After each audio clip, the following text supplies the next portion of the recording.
এই টিউটোরিয়ালে আমরা দেখব আপডেট এবং ডিলেট। তো এইখানে দেখেন আমি গত টিউটোরিয়ালে এখানে এই দুইটাই 2 দিছিলাম। তো এখন আমি যদি চাই এটাকে আমি 3 করব, তো তার জন্য এটা আমি আপডেট করব। এখন আপডেট করার জন্য আমার প্রথমে লিখতে হবে আপডেট, তারপরে দিতে হবে আমার টেবিলের নামটা, এটা আছে কোন টেবিলে, আইটেম টেবিলের ভিতরে, এবং এখানে দিতে হবে সেট। কি সেট করব?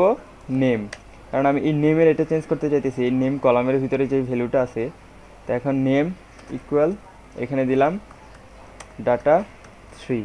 তো এখন আমি এটা কাকে দেবো? ডাটা 3। এখানে আপডেট আইটেমস টেবিলে আপডেট করবে এই নামটাকে, তো যার হবে আইডি, হোয়ার আইডি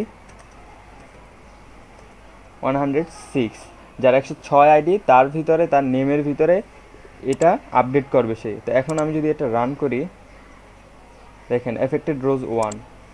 এখন যদি এটা আমি দেখি,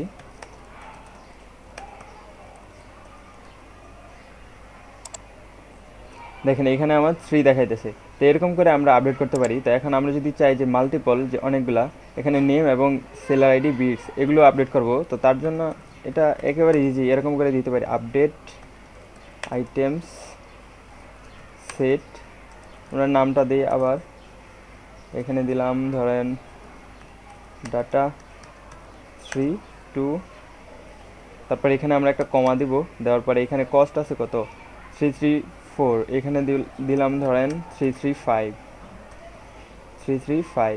তারপর বিটস আছে কত এখানে 60, এখানে ধরেন দিলাম 70, হোয়ার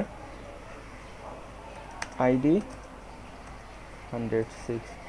দেখেন রান করার সাথে সাথে এফেক্টেড রোজ 1,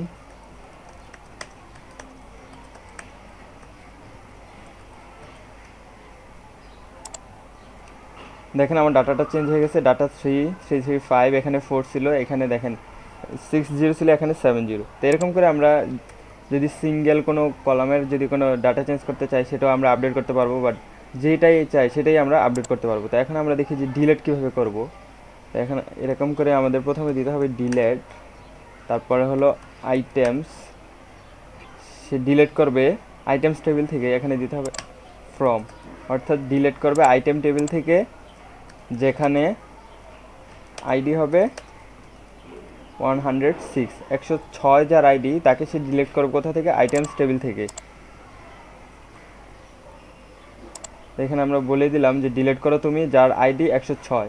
তো এখানে যদি আমরা আইডি না বলে দিই, তাহলে কিন্তু এটা কাজ করবে না, এটা এরর দেখাবে। তো এখন আমি এটা রান করার সাথে সাথে দেখবেন আমাদের এই 105 পর্যন্ত দেখাবে, 106 যে আইডিটা আছে এই পুরো এই রোটা ডিলিট হয়ে যাবে। তো এখন আমি যদি এটা রান করি, আবার আমরা দেখতে পারতেছি যে এখানে affected rose 1, select star from items, দেখেন এখানে আমার রেকর্ড 105, অর্থাৎ 106 নম্বরে যেই ডাটাটা ছিল সেটা রিমুভ হয়ে গেছে। তো এইভাবে আমরা আপডেট করতে পারি এবং ডিলিট করতে পারি।